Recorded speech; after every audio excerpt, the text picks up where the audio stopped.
All agriculture चॅनलमध्ये नमस्कार स्वीकार करा आशुतोष देशमुखचा।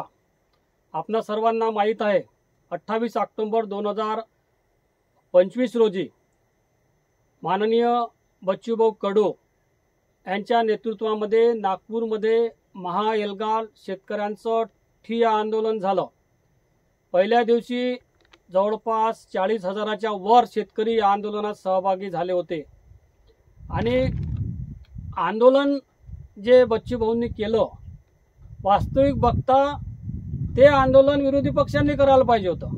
ते त्यांचं कर्तव्य होतं, ते त्यांचं शेतकऱ्यांप्रती दायित्व होतं, परंतु विरोधी पक्षांनी आंदोलन केलं नाही आणि म्हणून बच्चूभाऊंना गेल्या वर्षभरापासून 4-5 आंदोलनं करावी लागली।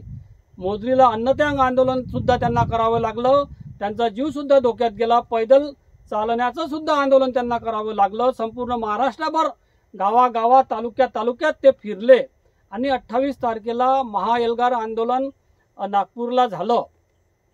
वास्तविक पाहता ते खरोखर विरोधी पक्षांनीच करायला पाहिजे होतं, परंतु असं आहे जेथे माजलेला सत्ता पक्ष आणि मेलेला विरोधी पक्ष असतो त्या ठिकाणी जनतेचं मरण हे अटळ असतं।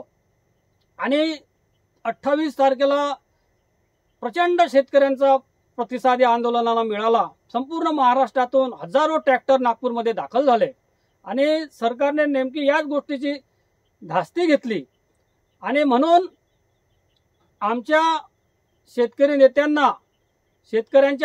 नेत्यांना चर्चेसाठी मुंबईला बोलावलं। आता मुंबईला बोलावल्यानंतर 2-2.5 तास चांगली घमासान त्यांचा चर्चेमध्ये झालं। प्रत्येकाने आपापला युक्तिवाद तेथे मांडला आणि त्या युक्तिवादामध्ये शेतकरी नेते सरस झाले असं वाटते, कारण स्वतः मुख्यमंत्री मीडियासमोर येऊन असे बोलले की 30 जूनपर्यंत आम्ही सर्व शेतकऱ्यांचा 7-12 कोरा करू। असं झाल्यानंतर दुसऱ्या दिवसापासून महाराष्ट्रामध्ये वेगवेगळे विचारवंत काही आंदोलनाच्या बाजूने बोलायला लागले, काही आंदोलनाच्या विरोधात बोलायला लागले। कोणी म्हणाले यशस्वी झालं, कोणी म्हणाले अयशस्वी झालं।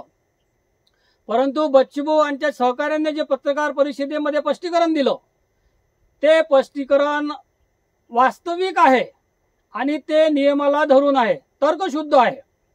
रिझर्व्ह बँकेचा असा नियम आहे की कोणतेही कर्ज हे 31 मार्चला देय होते आणि तिथून 2 महिन्यानंतर म्हणजे 30 जूनला ते स्थगित होते आणि रिझर्व्ह बँकेच्या नियमानुसार थकीत कर्जच हे माफ होऊ शकते, बाकीचं कर्ज माफ होऊ शकत नाही। आता जर कर्जमाफी दिली असती तर बरेचसे शेतकरी रेग्युलर शेतकरी त्याच्यामधून वंचित झाले असते आणि म्हणून त्यांची हे स्पष्टीकरण तर्कशुद्ध आहे। परंतु लोकशाहीमध्ये मतमतांतर असतात, विरोधकांना विरोधामध्ये बोलण्याचा सुद्धा अधिकार असतो।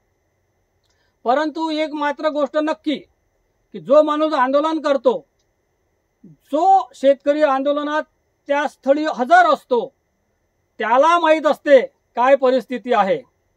दुसऱ्या दिवशी प्रचंड पाऊस झाला, आंदोलन काही असं पेंडॉलमध्ये नव्हतं, सगळं खुल्यामध्ये आंदोलन होतं, खाली सगळं चिखल झालेला होता, इतके लोक वरून पाऊस। अशा वेळेस आंदोलन कसं करावं हा सुद्धा एक प्रश्न निर्माण झाला होता। परंतु काही लोक घरी बसून टीका टिप्पणी करत आहेत। असं आहे, मंदिरात जाऊन कीर्तन ऐकणारा म्हणजे चावून खाणारा आणि घरी बसून कीर्तन ऐकणारा म्हणजे गिटकणारा। हे घरी बसून जे टीका टिप्पणी करत आहेत हे गिटकणाऱ्यांपैकी आहेत।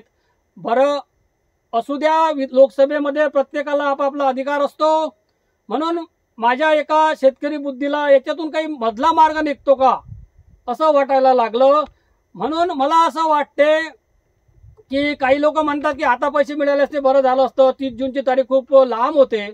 म्हणून मला असं वाटते की सरकारने RBI कडून रिझर्व्ह बँकेकडून बँकांकरिता एक पत्र आणावं आणि ते असं असावं की बँकांनी शेतकऱ्याला आता रब्बीसाठी तात्काळ नवीन कर्ज द्यावं, जे थकीत आहेत त्यांना पण द्यावं, जे रेग्युलर आहेत त्यांना पण रब्बीसाठी तात्काळ द्यावं।